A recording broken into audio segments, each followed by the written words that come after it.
Hi guys, welcome back to my YouTube channel. My name is Princess Janet, and for all returning subscribers, thank you guys for watching. Thank you for subscribing. And if this is your first time of watching my video, don't forget to subscribe. And if this is not your first time of watching my video and you haven't subscribed, please don't forget to subscribe too. Today I'm going to be talking about which course should you choose if you're coming to UK to study and your plan is to settle down in the UK. And this is just my opinion. Don't quote me. So stay tuned.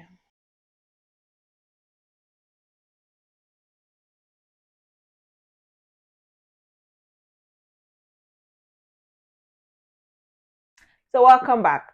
So this is just my opinion. For UK, we know that you know after coming in as a student, for you to be able to stay there, you need what we call the skilled worker visa or the tier 2 visa.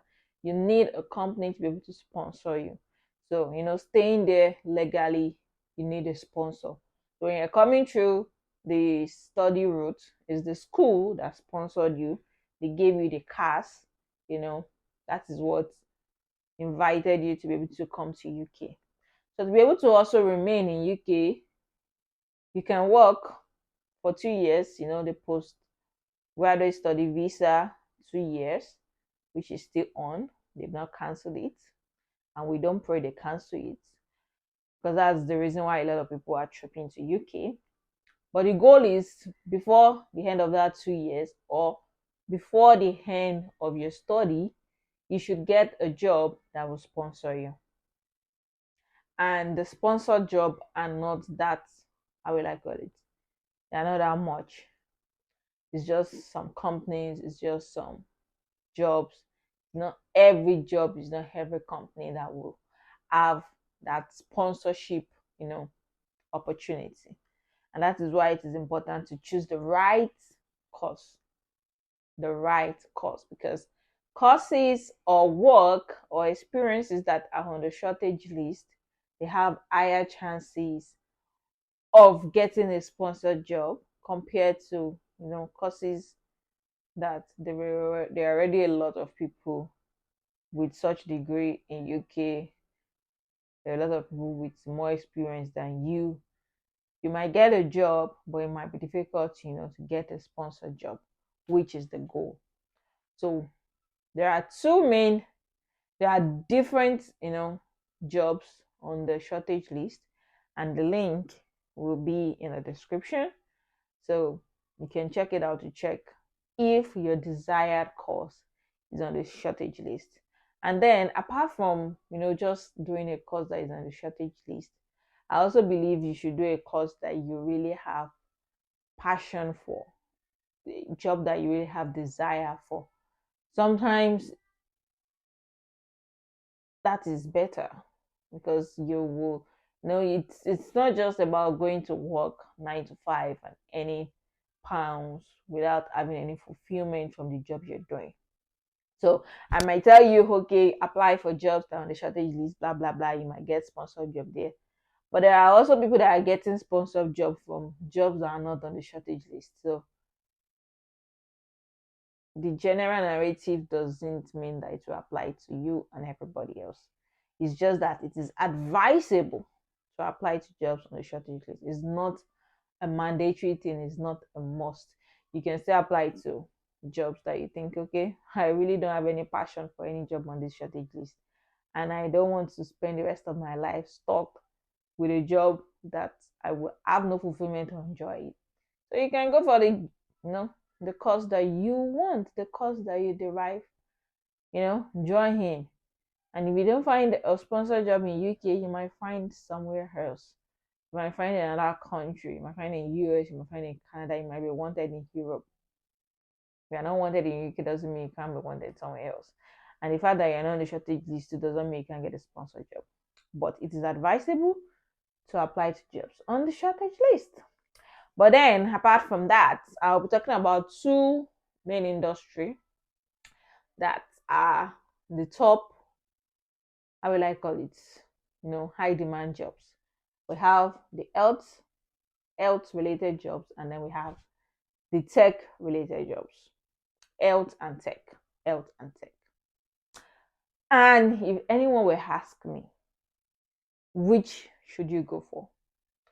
In this generation, in this year that we are, 2023, health and tech, which should you go for? I will choose health. I'm not in health. I don't have any health background. And when we're talking about health, we're talking about doctors, nurses, medical lab scientists, pharmacists, dentists, midwives, you know, caregiver, anything health related, radiologist. There are a lot of profession on that health. So all these health related professions are hot cake, not just in UK, in US, in Canada, in different countries, they are what wanted. And then we have the tech courses. We're talking about tech, we are talking about, engineers, software engineers, data scientists, data analysts, project manager. We also say there are, tech related courses, machine learning engineer, data engineer, and other types of engineers, architects, another type of scientists too. All these tech related courses, they are also what wanted. But why will I choose health over tech? For me, I would say I'm in tech because I did data science and artificial intelligence, and I'm a geologist, so tech will be where I fall in right now. But I think health will have a higher chance of getting a sponsored job and have, how will I call it, more prospects, more future prospects. I'm looking at the future. So looking at tech, for example, a lot of things are going to keep happening in years to come. Tech will what? Number one, tech evolves. Like the technology of 10 years ago is not what we have now. It evolves. You will need to, keep develop your skills, or else you get outdated. But that is not the main issue. The main issue with tech is that, at least if you guys have been hearing the news, you've been hearing about a lot of, layoff. Twitter laid off like, is it 15,000 tech? Most of them are tech related workers. 15,000, all of them gone.